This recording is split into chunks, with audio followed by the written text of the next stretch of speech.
I've had plenty of feedback concerning my talk titled HDG's Folly, Disrobing Draupadi, and I'll go through some of it now with further comments by myself.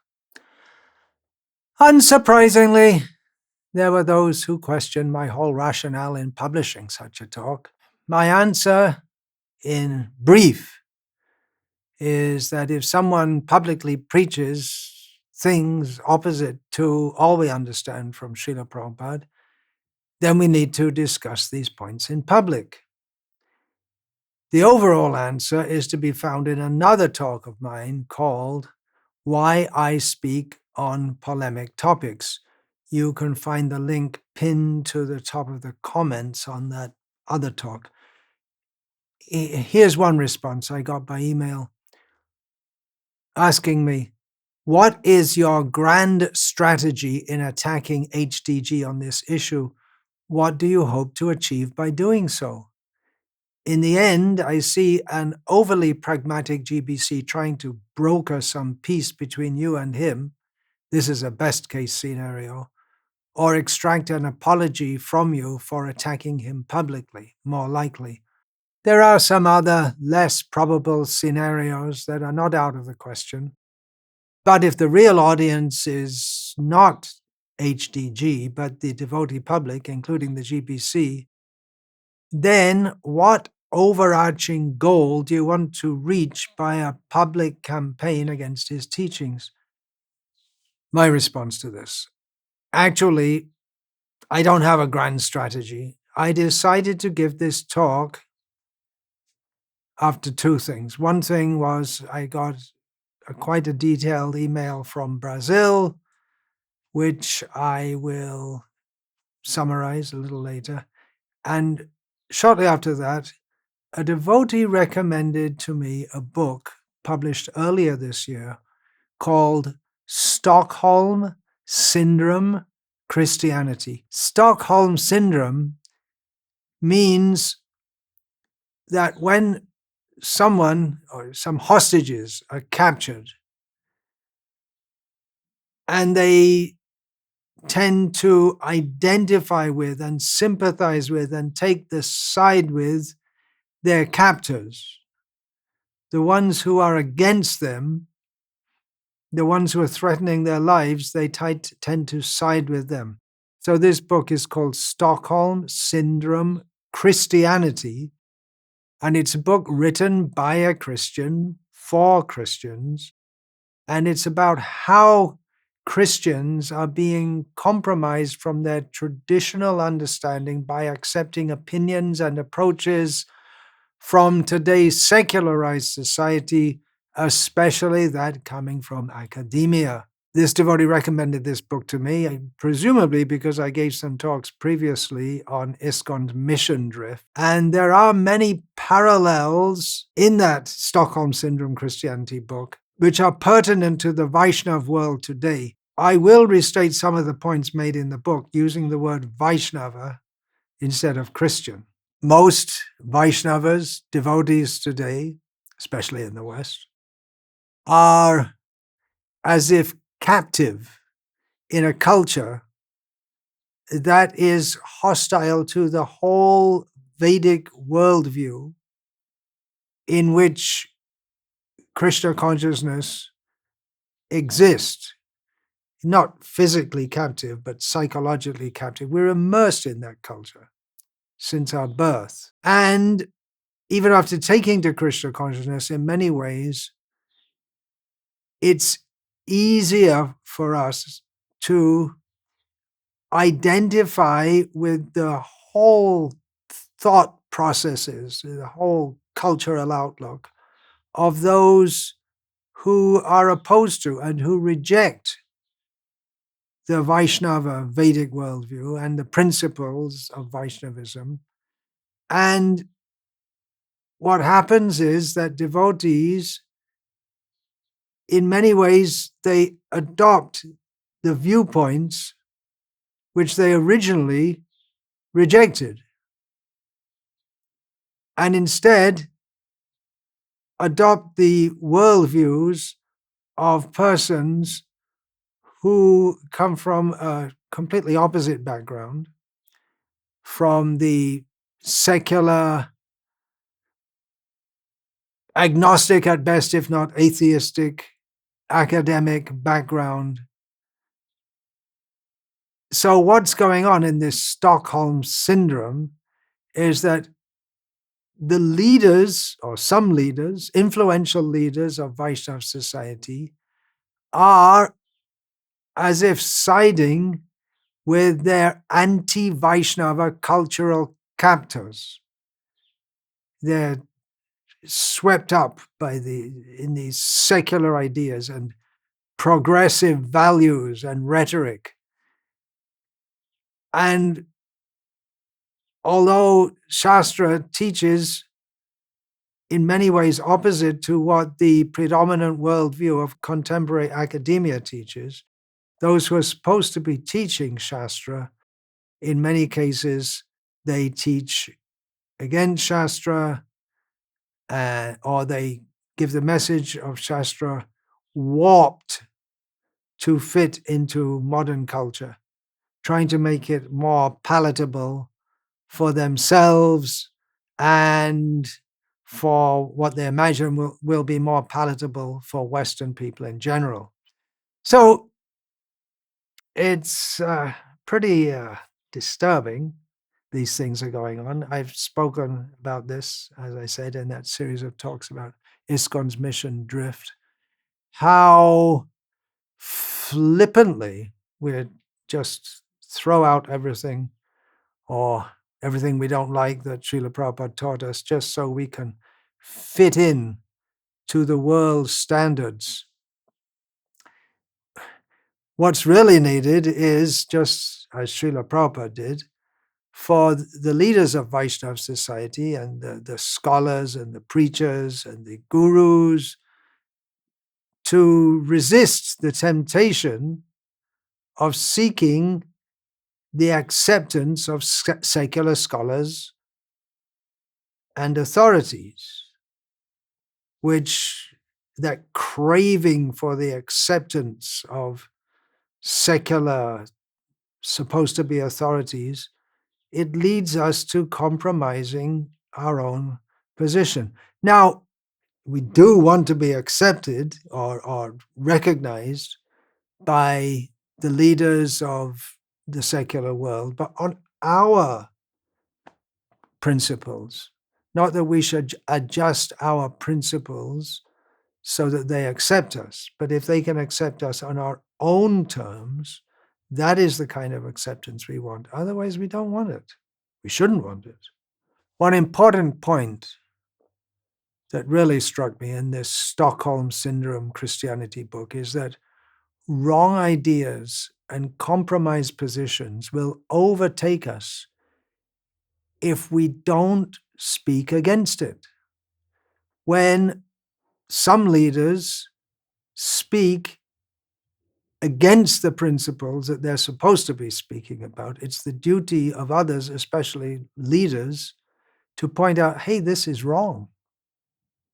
Because it's often the leaders who take the lead in misleading, but it is the duty of those committed to the tradition to point out misleading wherever it occurs. It's not palatable. It's not pleasant. It will be misunderstood. We want peace and harmony in Vaishnava society, but our desire for peace and harmony should not come at the cost of tolerating that which should not be tolerated. It's easier to ignore wrong things and just go along with doing whatever you're doing in your own sphere and pretend that everything's okay. But I felt it was my duty to say something, and whatever the consequences may be, let's see. It might be that the administrative leaders of ISKCON take some action. Let's see.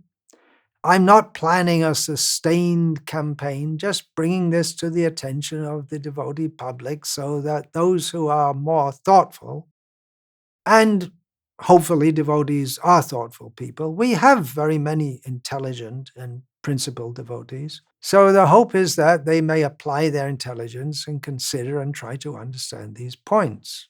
HDG's stance on disrobing Draupadi was not a one-off aberration. It typifies his whole attitude. He's a changed person who now, at least you can understand a person from what they say, seems to identify more with Harvard than with the Vedic tradition. Here's a relevant quote from Srila Prabhupada in a letter which he wrote in 1976. I am also practically finding that if any of our students artificially try to become scholars by associating with unwanted persons, they become victimized. For a little learning is dangerous, especially for the Westerners. I am practically seeing that as soon as they begin to learn a little Sanskrit, immediately they feel that they have become more than their guru, and then the policy is to kill the guru and be killed himself. Now, if it was just some insignificant person spouting out, blabbering on the internet, we needn't bother much, but HDG is influential. I decided to speak on this, especially after getting a mail from Brazil on the 25th of June, 2025, which was part of a talk given in Brazil, published on March the 30th, 2025 on Krishna West Brazil YouTube channel. It's an extract from a talk that HDG gave in Brazil earlier this year, and the heading is given, Krishna West Leaves Fantasy Aside. Now, I got this at the end of June, and it took me quite some time to get around to speaking on it, but sorry, better late than never. Okay, here's the extract which I was sent, translated from Portuguese, presumably. The only thing the Western public will accept from us, the only thing is a spiritual science. Everyone accepts a science. If you, for example, board a plane and the plane goes to its destination with all the safety and comfort, you don't care about much where the plane was manufactured. If you're suffering, sick, the doctor gives you a very effective medicine and you get better. You are well, you have strength.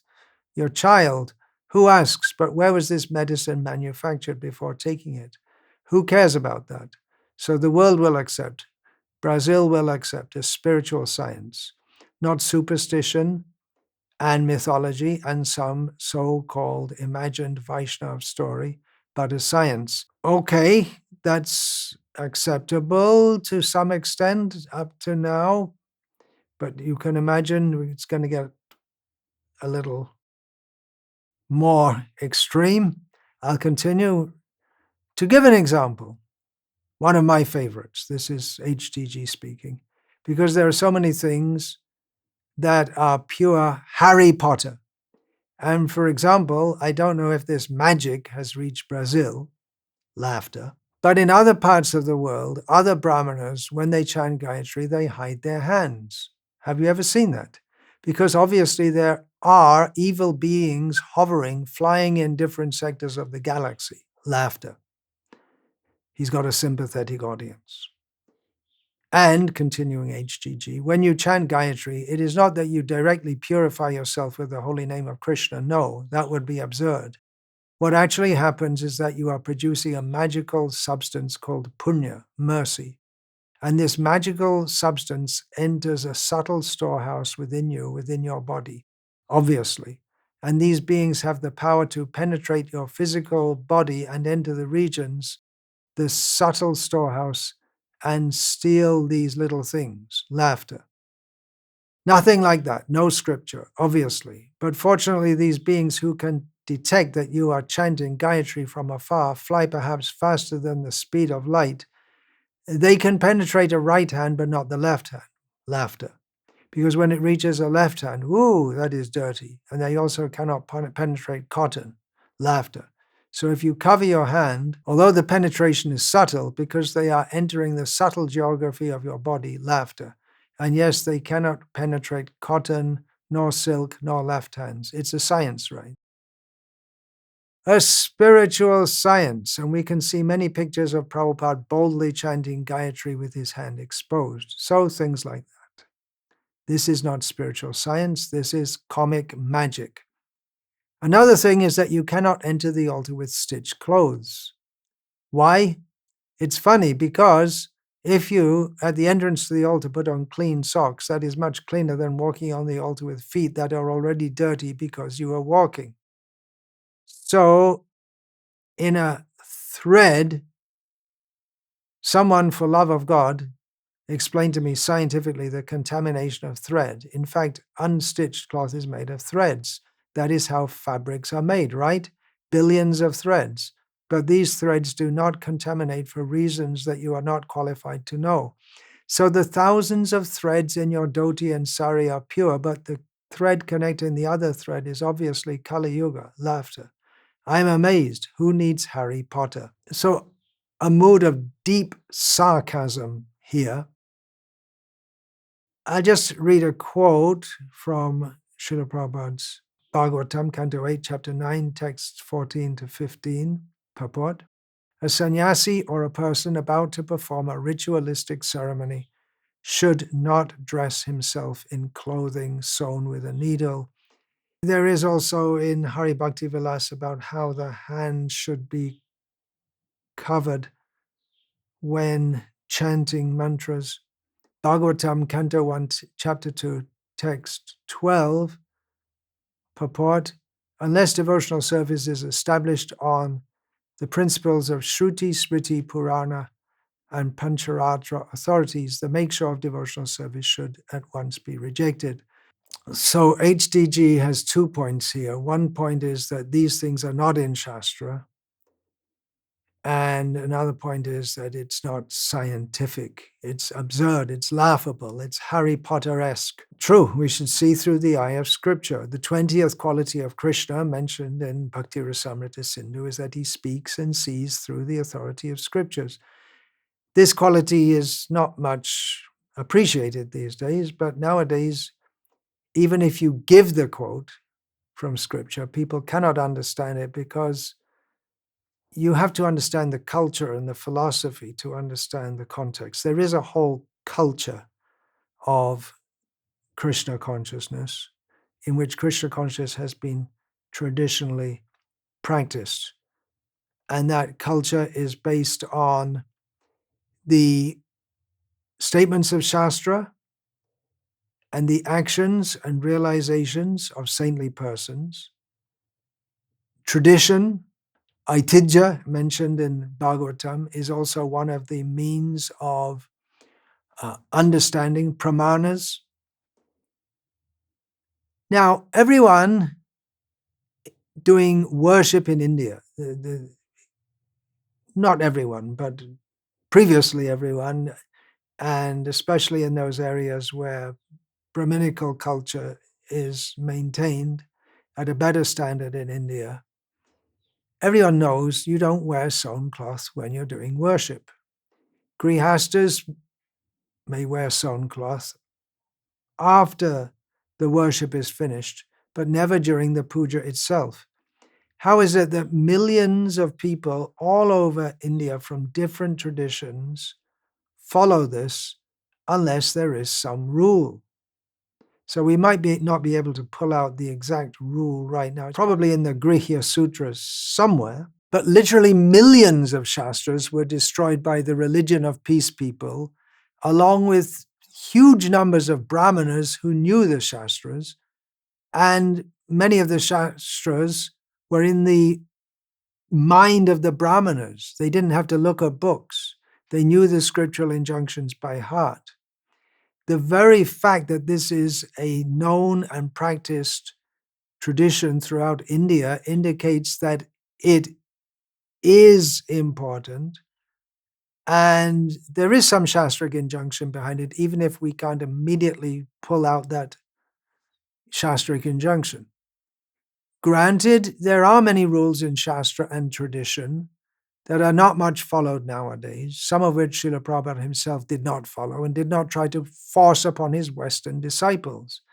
But the very fact that they are in Shastra and they used to be followed widely, indicates that they have significance, even if we cannot demonstrate the significance according to modern science.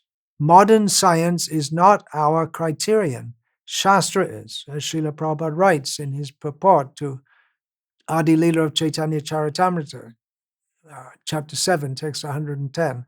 The Vedic literature is to be considered a source of real knowledge, but if one does not take it as it is, one will be misled. And there are, of course, so many statements. Yashastra vidimutsrija vartate kamakarataha nasa siddhim avapnoti nasukang naparam gatim. Lord Krishna says in Bhagavad-gita that those who whimsically discard shastric injunctions and act simply according to their own desire, they can achieve neither happiness, peace, nor the supreme destination. Tasmat shastra pramanam te karya vivastito gyatva shastra vidhanoktam karma kartame harhasi. Therefore, knowing the shastric injunctions, one should act. Now, if we're going to start saying this isn't scientific, that isn't scientific, chanting, covering with a cloth, it's not scientific, right hand, left hand, all this stuff isn't scientific. Well, it's not scientific for anyone to have 4 hands. It's not scientific for a young boy to hold up a mountain for 7 days. Taking this stance, it's not scientific, is promoting an atheistic outlook. It's acceptable for a newcomer to say, I don't understand this statement of Shastra. And undeniably, there is much in Shastra which contradicts contemporary scientific understanding. For instance, the 5th canto cosmology. If anyone asks me about how the 5th canto cosmology can be reconciled with modern science, I have to say, I don't know. I'm not an expert in this field. I don't understand either contemporary cosmology or Vedic Puranic cosmology. The descriptions in both of them seem fantastic to my tiny mind, being a tiny living being on a tiny little planet with tiny intelligence, which is why I accepted a guru who taught me that if there is an apparent conflict between science and scripture, then we should accept scripture. That might sound dogmatic, but it's all part of being a disciple of Srila Prabhupada and being a follower of the Vedic tradition. We have the confidence that in the course of time, some very talented devotees will be able to resolve these apparent contradictions. But in the meantime, we have to say that we simply accept what Shastra says. That is the duty of an acharya, to uphold Shastra. It is not the duty of an acharya to take the position of a skeptical outsider and speak sarcastically and mock what he doesn't understand, calling it unscientific, Harry Potter, as if whatever the scientists presently say should be accepted over what has been accepted in Shastra and tradition since time immemorial. And of course, it's not that the scientists all say the same thing. Scientific opinions change all the time. So this mocking attitude toward practices given in Shastra, which are deeply part of the tradition, this mocking coming from someone who is taking the role of a Vaishnava Acharya undermines faith in the very basis of everything we do in Krishna consciousness. Practically, he is acting as an enemy, and this should be pointed out because he is misleading so many people. The devotee who sent me that brief transcript from a talk in Brazil, after I gave my recent talk about disrobing Draupadi, wrote me again, and some of what is stated could be taken as subjective. So you may take it with a grain of salt, but in this case, I take it as indicative that there are serious problems which have arisen from HDG's preaching since he exited Harvard University. The devotee who wrote said, HDG's change in outlook has an ugly side that is often not mentioned, which has seriously contributed to damage the faith of many who were already in the movement, many of whom ended up leaving ISKCON or turning into Ritvigvadis. I'm surprised they didn't become atheists. And overall, Krishna West infiltrated the movement so much that even people who claim to be against it have been influenced by it, unaware to themselves.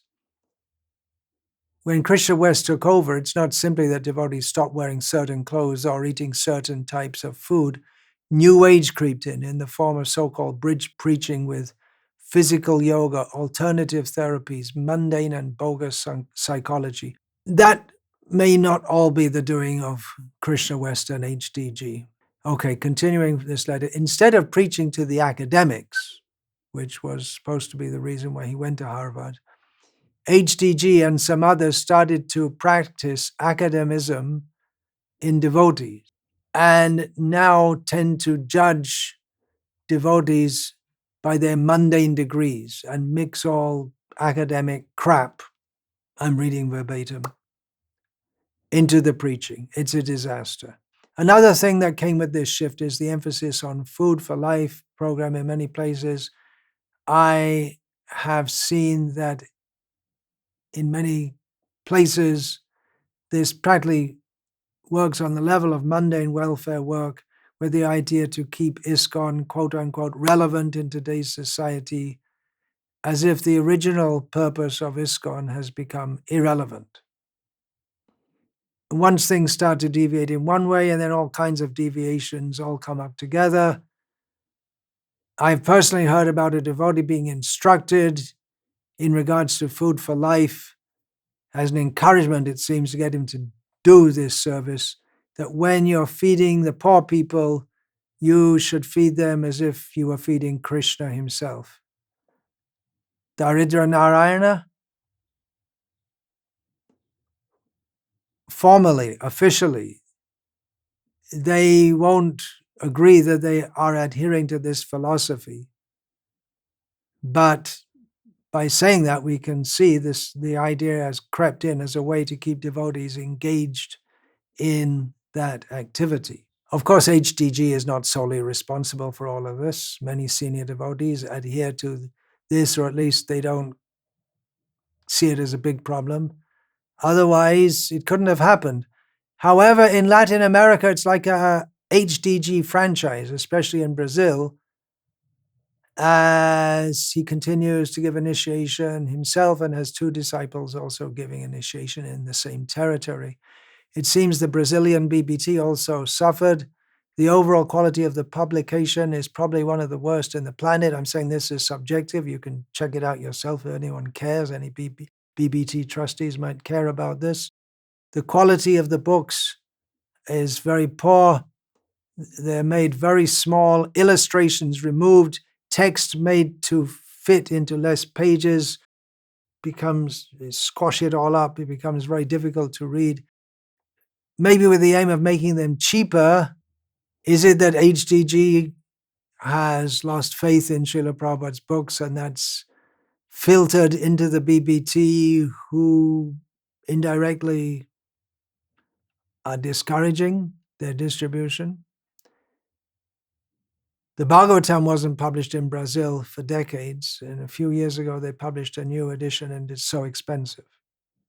Again, there may be reasons which we're not aware of, but it is a fact that book distribution in Latin America is far, far down from what it used to be, what it could be. Here's a mail in response to the disrobing Draupadi talk I gave from a godbrother of mine in the United States of America. I was not surprised by what you mention as the big change in HDG. Of course, as you did very correctly on behalf of Srila Prabhupada, we give all respects and glories to the services he has done over the years. But from my perspective, something was there for a very long time, popping up in quite vivid ways, sometimes in disgusting forms, sometimes in just aberrations that are not suitable for even a status quo follower. What to speak of a leader? Just as a one-off point recently, he hijacked a Bhagavatam morning class and started to lecture devotees, inform them of some of the many odd things in Srila Prabhupada's books of which we should be ashamed. As we both know, there is much in the Vedas, including the spotless Bhagavatam, in the hippie vernacular, blows the mind. 9 billion manservants given by King Nagnajit. That's the end of that short extract. I'll comment some more on that. It's a fact that many of the statements of Shastra and of Srila Prabhupada are challenging to Western sensibilities and possibly even repulsive to the Western psyche.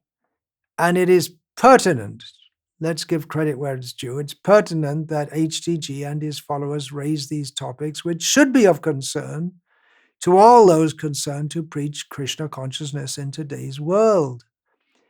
However, the approach of HDG and his followers has largely been to dismiss, reject those statements as mistaken, which has massive ramifications about how we approach and understand the role of the Acharya and the whole phenomenon of Krishna consciousness itself.